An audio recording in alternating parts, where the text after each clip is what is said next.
after a fairly up and down week 1 performance by Zach Wilson in his debut for the New York Jets, well, week 2 proved to be a very exciting matchup where Zach Wilson was going to go up against another fellow 2021 NFL draft classmate in Mac Jones. And honestly, whenever the number 2 overall pick goes up against the number 15 pick in the NFL draft, obviously there's some things to bear in mind. The number 15 pick possibly has a better supporting cast around him. The number 2 pick is probably on a rebuilding team, but has a higher ceiling. And well, for the most part, there were other things that we have to bear in mind for this matchup. Now, guys, I've been trying to get unbanned off of Twitch for the past year, and in my desperation, I tweeted at them in a giveaway type of format that if one of you guys like and retweet this tweet and they unban me, I'm going to be giving 5 of you guys $500. That's how badly I want to get unbanned on Twitch.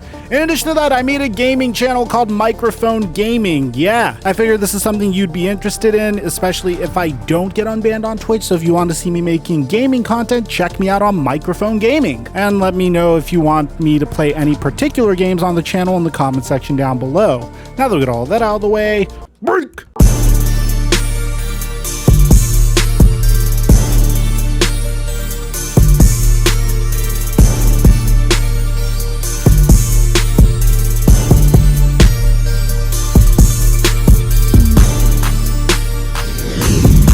Okay, I'm really excited because this is going to save you so much freaking money. It's a plugin called Honey that you just install to your web browser, and this is how it works. It's really simple. You go to joinhoney.com/microphone, and then let's say you just want to buy something, right? I want to buy a brand new Dak Prescott jersey, so I go over here on Fanatics, and right away you can see Honey has this little plugin over here that's telling me all of the last successful coupons and all the coupons that have been working recently. We go over here to America's Team. We go over here to Dak Prescott, and notice how Dak Prescott's jersey starts out at $149. And right here, as I'm about to check out, you can see that there's 4 coupon codes found. Fanatics automatically gives us a discount to $119, but I want a little more. I go to apply coupons. It's $149 beforehand, and Honey tests out all of these available codes to try to get you the best deal humanly possible to get you the cheapest price. And you can see originally we got a $119 valuation on this jersey. Now we could buy this jersey for $105. So definitely a huge tool and a very easy tool to use and an extremely useful tool to use. And if you don't have it, just go to the link in the description down below, joinhoney.com/microphone. And thank you, Honey, for the sponsor. Mic check 1 2 1 2. What's going on, everybody? 1 week ago, I made a video that got me absolutely crucified in my comment section by a select few individuals that didn't bother watching the video because, well, I guess it was one of those videos where you glance at the title of the video and you think that you know the entire topic of the video, and the title was, "Did the New York Jets make a mistake?" And in this video, the meat and potatoes of the take was pretty much the fact that the New York Jets 3 years ago moved up and spent multiple second-round picks to select Sam Darnold with the 3rd overall pick in the NFL draft. And in that scenario, of course, he had Todd Bowles for a head coach for 1 year, but after that, Sam Darnold wasn't really given a lot of weapons and was given Adam Gase as a head coach to quote-unquote develop him. He didn't really have the greatest wide receivers. He mainly had players like Robbie Anderson, Jamison Crowder. They didn't really invest in the offensive line up until his last year. I'm going to give the Jets props where it's due. Drafting Mekhi Becton was a solid pick. And of course, they for some reason decided to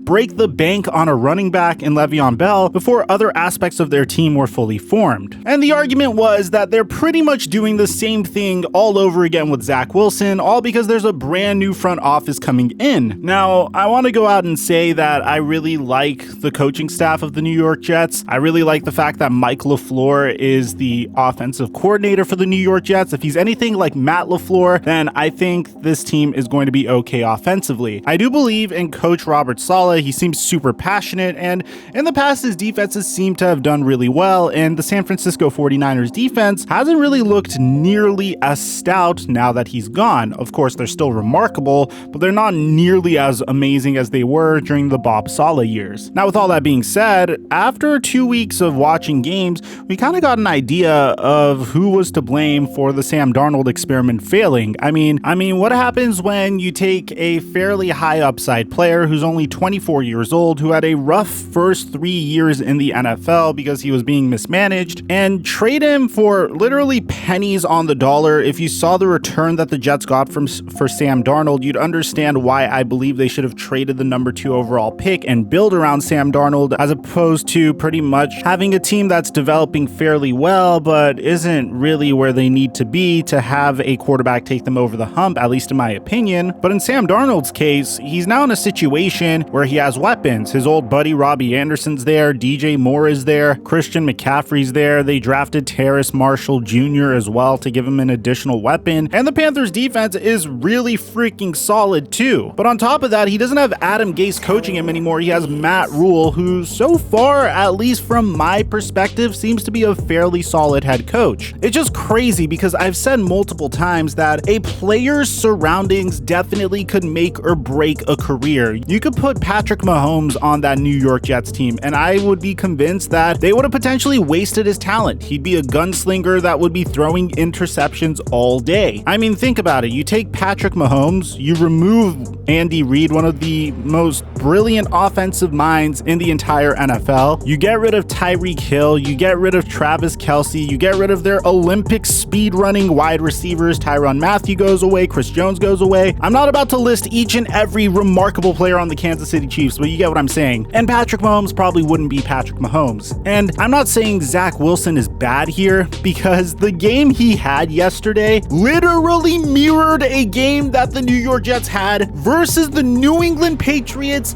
23 months ago. Yes, ladies and gentlemen, there was one fateful night where Sam Darnold and the New York Jets took on the New England Patriots live on national television. It was literally deja vu. Sam Darnold was throwing the same exact type of interceptions that Zach Wilson threw this past week. He literally had 4 interceptions against the New England Patriots and was quoted for famously saying, and I can't believe the cameras did this to this guy. I feel so bad that they actually got this on the mic. Seen ghosts. And honestly, if you saw Zach Wilson yesterday, he went through the exact same thing. He threw 4 interceptions. He had a horrible game against the New England Patriots. And I'm not saying that this is Zach Wilson's fault. I think this is the New York Jets' fault. I mean, how did you not prepare for this? How are you taking your brand new number 2 overall pick, the man that is supposed to be the savior of your franchise, and throwing him to the wolves like this? At a specific point, you would think, okay, let's pull him out because we don't want to potentially ruin his confidence for the future, or maybe they just wanted to leave him in because they thought it'd be a good learning experience. I don't know. Zach Wilson was so horrible against the New England Patriots that by halftime, he threw as many completions to his own team as he did to the New England Patriots. 3 interceptions to 3 completions. He joins Nathan Peterman and Kyle Orton as the 3rd rookie in the past 40 years to have 4 interceptions in his first 10 attempts. And honestly, this isn't really elite company to be in. Like, Wilson also is the first Jets quarterback to throw 3 interceptions in the first half of a game since Geno Smith in 2014, which is fairly rare in the NFL. And finally, Wilson became only the 4th rookie top 5 pick to have 4 interceptions and no touchdown passes in a game in the past 20 years. The previous 2 were Mark Sanchez and Sam Darnold. Honestly, if they were going to perform this poorly, I would have rather the New York Jets do a situation where they held on to Sam Darnold for 1 more year and have Zach Wilson sit back, as opposed to potentially ruining him as a player. Clearly, there are some things he needs to learn in regards to running an NFL offense, which is okay. A lot of players need some time before they fully develop. I personally am not on the boat of just giving up on quarterbacks so quickly, because if that was the case, we'd give up on quarterbacks like Troy Aikman Peterman and Peyton Manning, who both didn't really have the greatest rookie years. But at the same time, I'm just so used to seeing the New York Jets take top tier talent and completely waste that top tier talent that I'm extra nervous whenever I see them draft a brand new quarterback or a brand new franchise cornerstone, especially when I think there was a great opportunity to potentially build around their existing franchise cornerstone. I'm sticking with my original take. This is nothing against Zach Wilson as a player because he could turn out to be a phenomenal player. This has more to do with the Jets as an organization. I do believe the New York Jets should have traded back with the San Francisco 49ers, pick up extra first round picks, and potentially draft a player like Rashawn Slater or someone to protect Sam Darnold or someone to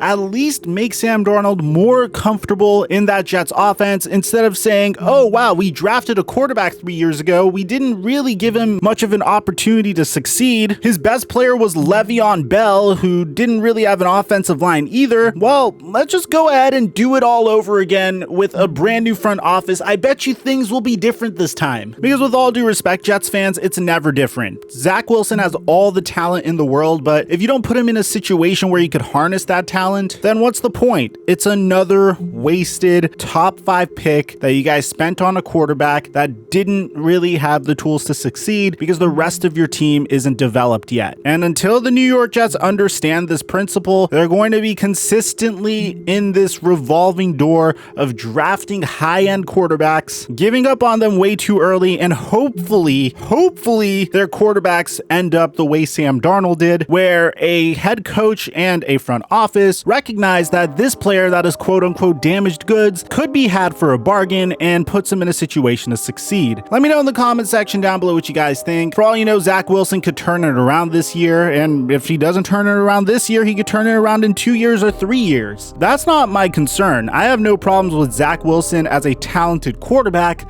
I'm more concerned about the New York Jets ruining him. Besides that, I'm your boy Mike, and I'm dropping our mic until our next upload.